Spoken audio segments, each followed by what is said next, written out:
Okay. Okay, let's go to a subject that recently got South Africa's president in trouble: black women and their hair. Jacob Zuma said African women should stop trying to look white by straightening their hair. That didn't work out too well for him. But while weaves and relaxers are popular enough on the continent to garner a presidential rebuke, elsewhere natural hair is making a comeback. Celebrities in the U.S. are rocking Afro hair on red carpets and even at the Oscars. And now black British women are also embracing the kink in their hair, if you like, as Focus on Africa's Lebo Diseko has been finding out. Here at the British Colonies Club, we met a hair expert who does permanent waving in reverse. Her clients are all Africans.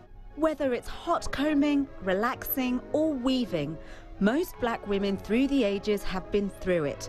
The quest for longer, straighter hair. But something's changing. It's a natural hair revival. And although it's not the first time natural hair's been fashionable, hairdresser Anastasia Chikezi says now she's getting more requests than ever. I think it's down to the fact that we have access to the internet.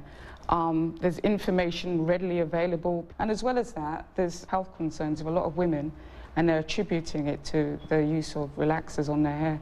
And the natural hair styles that we're doing now are all different, all funky and nice and refreshing, you know.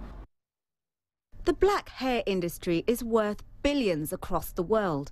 It made almost $4 billion in Africa and the Middle East last year alone. Almost 650 million in South Africa and nearly 80 million in Nigeria. But products for Afro hair in its natural state can be hard to find. That's what prompted this naturalista to make her own range.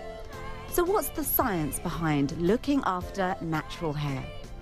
The kinkier the texture of the hair, it's quite fragile and it's very vulnerable to drying, and also the angles in the hair can be very vulnerable to breakage. So the ingredients that need to be in your products are ones that help to seal in that moisture and also to protect the strands from when you're brushing and you're combing. But with weaves and relaxers still so popular across the continent, is this a trend that could take off in Africa? Opinion on the streets of Joburg was mixed. We always want this long hair, shiny hair, and naturally we don't have that. I don't think it will come back to South Africa. I like my natural hair, but then I don't like it too much. Sometimes I like to change and do a different hairstyle. Natural hair, it's beautiful and it's good and it's healthy. In the past, wearing an afro was a political statement about asserting and embracing identity. Now, it's about the fashion. And with such a range of styles available, is going natural something I could do? I was tempted, but I chickened out. I guess for the moment, there's nothing natural about me. Lebo Diseko, BBC News. Okay, on our BBC Facebook page, we asked you if natural hair is making a comeback, and will natural hairstyles ever replace the weaves and chemically relaxed hair?